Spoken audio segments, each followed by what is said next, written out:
Good morning. This short presentation is going to be going into the COVID-19 and a few statistics on it to see if we can help a little bit with restoring calm.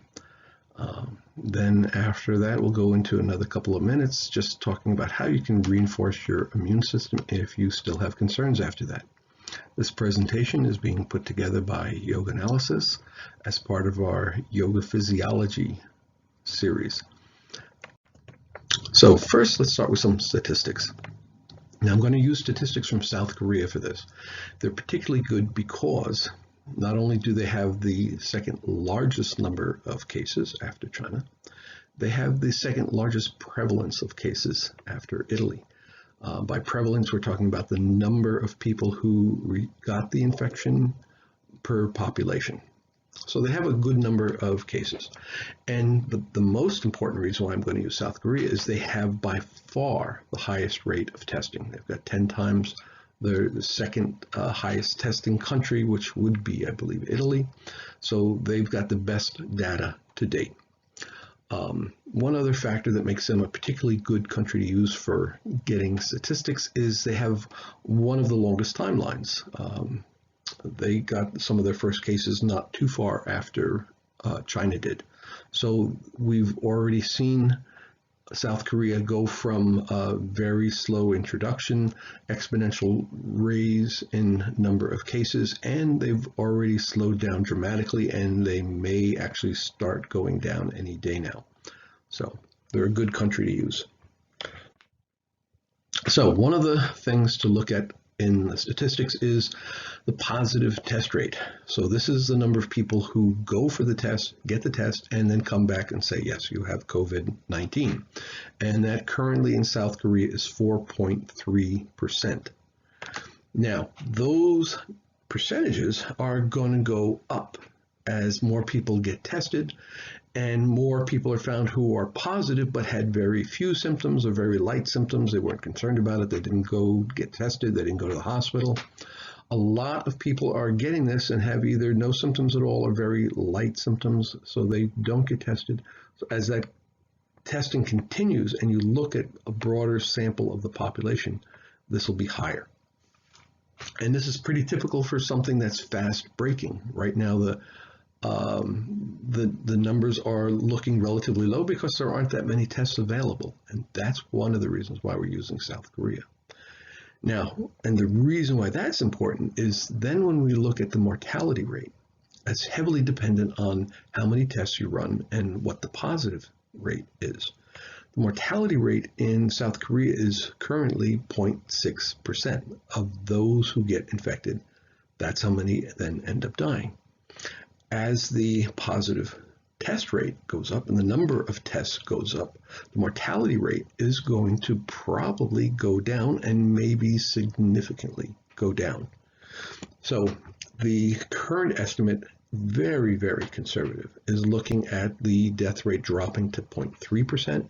It's been dropping almost every day. And my estimate right now is that it's very likely to end up below 0.1%. Currently, if you go to the media, you'll start hearing mortality rates in the ballpark of 2, 3, 4%. Those numbers are definitely high. It will drop as more testing is done and they find out how many people actually got this and didn't just show up at the hospital, and of the people who show up at the hospital, 3, 4% die. Okay, well, that's not unusual if you're only looking at the very sickest of the people and not including those people who get it, and no big deal. So let's compare this now to some other statistics and mortality rates. If you look at rabies, that's untreated, it has virtually 100% death rate. Prion disease, another one that has a virtually 100% death rate if you get this. Ebola, one of the most feared current commonly available diseases, in the 40 to 90% death rate depending on which outbreak, which country, and so on. Nipah, 77% mortality rate. Bubonic plague, the one that decimated Europe during the Middle Ages, in the ballpark of 60% mortality rate. Now, if we look a little more recently, we have MERS and SARS. These are also variants on the coronavirus. MERS had a 34% death rate and SARS a 10% death rate. But now if we go to flu, the annual flu, which is different every year, the exact strain, but the flu family, it has a death rate of about 0.1%, give or take a little bit depending on who you talk to. COVID-19, coronavirus, for this year is likely to end up lower death rate than the flu. So if you get panicked every year with the flu, then maybe you'll panic with COVID-19. But if you don't panic over the flu each year, you shouldn't panic over COVID. Mortality rates, the people who die with the flu are very similar to with COVID-19. It's the very old who have debilitating conditions. Okay, and this is just that last little straw to push them over the edge, and they die. Flu also does impact people with impaired immune systems who are very young as well. And their immune systems haven't fully formed and gotten operational yet. But with COVID-19, it's only pretty much seniors that are dying. I don't believe currently the numbers show that anybody under 30 years of age has died yet. And even from 30 to 65, it's very, very low numbers. And most of the mortalities are in the 70, or in the case of Korea, South Korea, by far the majority of cases of people dying are over 80 years old with underlying conditions. Okay, let's look at the flu a little bit more so you can compare if the COVID-19 death rate is going to be very comparable to the flu. How disturbing is that? Well, in the US, we have a population of around 330 million.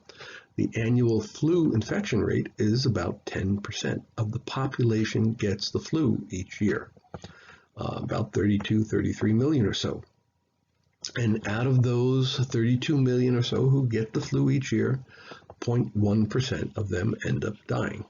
The very old, the very young, those with impaired immune systems, some kind of underlying condition. Now, let's look at this a slightly different way. If we look at the annual common cold is not one specific critter, it's any of a handful of different critters, bacteria and viruses.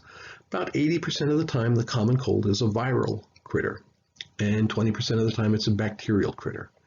Now, just making that first level of demarcation is important because antibiotics do not work against viruses. They work against bacteria. And this is why the federal government has come out strongly encouraging people not to get antibiotics for the common cold, because for 80% of the time, they're not going to have any impact. And what it has the effect of more commonly is just helping you to develop super critters that are capable of withstanding any antibiotic by constantly exposing your body to doses of antibiotics that kill off the ones susceptible to it, but not the ones that are immune to the antibiotic. So, but be that as it may, let's look at the specific critters involved in the common cold. The most common one, by far, is a virus. It's rhinovirus. And that accounts for about 65% of all colds that people get any given year. It's an easy one to treat with certain nutritional therapies. But let's go to that another day. Coronavirus is one of the common cold's critters. It's the second most common one. It accounts for about 10 to 15% of the common cold infections that people get any given year. And just like the flu, the coronavirus genetically migrates. It picks up a certain number of mutations every year. And so it's constantly shifting into a new variant of coronavirus. So the idea of calling this a novel coronavirus, well, yeah, every year or so, it is a new version of the coronavirus. And that's typical, just as it's typical with the flu. Okay. But even with all these different variants of the flu that you get, and we have lots more data on it, the flu death rate still hovers around 0.1% each time. So let's go on from there now. So you see now that it is something we always get. This is a variant, as is not unusual. The death rate is comparable to the flu. It's not something to be panicking over. Thank you very much for your attention on this brief recording. If you have additional questions, you can email me at jwallman@drwallman.com. Be happy to answer as quick as I can.